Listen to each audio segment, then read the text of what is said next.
Good afternoon. It is Saturday. Just working around the house today. Thought I would add something. I was thinking about the automotive business, which I'm involved with, so I see what's going on, and here's what it looks like to all of us.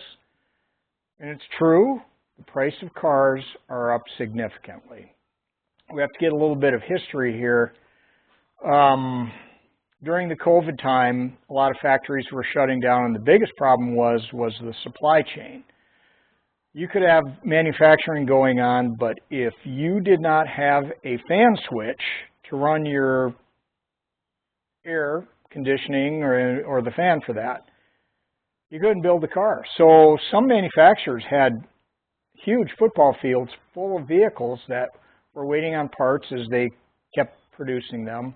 Anyway, supply and demand is what we're all about here, and that explains there was such demand that a lot of manufacturers just raised their prices. And guess what? They kept selling more and more. Well, that's intoxicating in some ways because you're testing a price point. You think at some point raising those prices that you're going to get resistance to buying, and of course you have competition, right? Hey, I love a Toyota, that's up $7,000. I can go buy, any other manufacturer, Mazda, Nissan, if you're a Japanese buyer, Japanese manufacturer buyer or something like that. But they all kind of were doing it because they recognize, hey, there's not dumb people running these companies here, right? They're going to maximize the profitability. And, there's a lot of analysts and all this. They study how many days supply we have, what's our market share and everything like that. Because sooner or later, that's what it's going to get down to, right?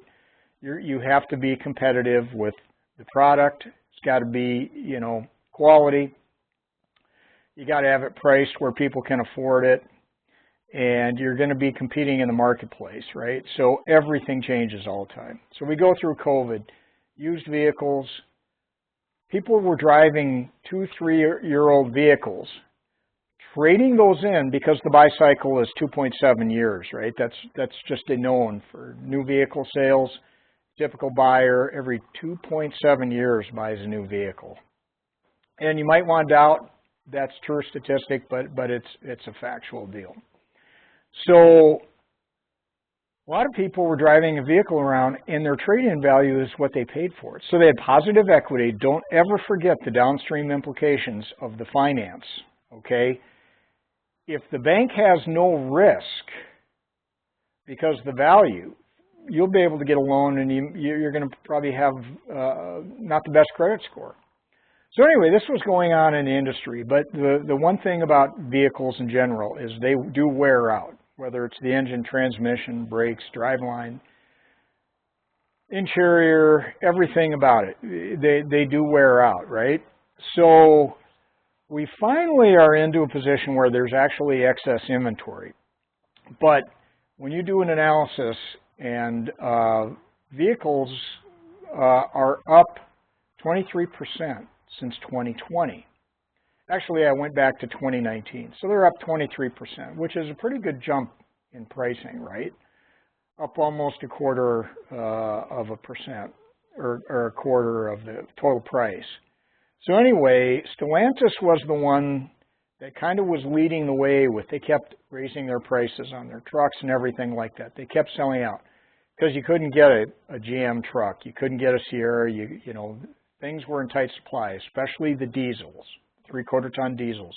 Could not find them. Crazy market.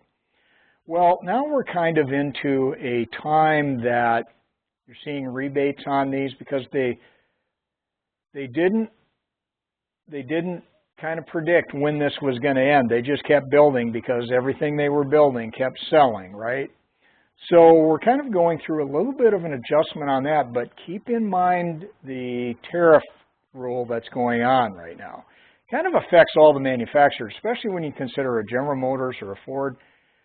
If that's in Michigan, between Canada and the United States, there's parts and cars going back and forth all the time. To give you an example, Toyota builds builds a lot of their vehicles in the United States. Well, for a Toyota leather seat, they buy the leather out of Texas. Okay, that's their supplier. They ship it over the border to Mexico, where it's tariffed going in to Mexico. They tan it. They ship it back into the United States, where it's stitched. The leather is stitched, and then they send it back to Mexico to have it assembled. So there's a few border crossings, and each time you cross that, right, you're adding the tariff. My understanding is that's costing Toyota about $70 million a day, and that's the data that I think Toyota's came up with. Okay, so same thing going on with General Motors, all kinds of parts and suppliers and all that stuff. So these tariffs do kind of take their toll, and that kind of explains the increase in pricing. However, all things considered, if you just do an inflation, you can go online, it's government inflation tool, and you will note that most things, the inflation rate is consistent with what the automotive sector is doing. So there's nothing unique about the building of the vehicles. It's not like they're really getting more than just the overall inflation since 2019 to 2025. All you got to do is put it in there. I knew some sticker prices from 2019. Put them in there. What's my adjusted? And I'll go look online, and it's pretty much the same price based on the inflation. So it's kind of an interesting study.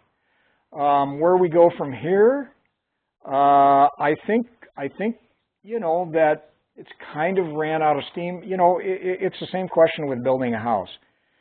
Hey, the people aren't making that much more money as far as labor. You just look at the percentage of increase. But and the price of oil, right? The price of running that factory really hasn't gone up that much. The electricity, everything else hasn't gone up that much. So they kind of got a little greedy. They kind of got a little ahead of the game. But I think now, as you're seeing more and more of the car lots full, I think they probably look at about a 60 to 70 day supply, and that's how they adjust their manufacturing. But for a long time there, the days of supply was 23 days, 27 days. So you had buyers demanding new vehicles and were willing to pay for those vehicles. So I guess it's kind of true throughout your life. Things just kind of go up in price steadily, and inflation kind of takes away a little bit of your wealth. But that's what's going on. We'll talk a little bit more about the manufacturer to the dealership types of relationships, how all that works, how incentives, rebates, all that kind of play into it, who's the best manufacturer, and where we're going to be going with the electric cars. So anyway, that's coming up. Thanks for watching.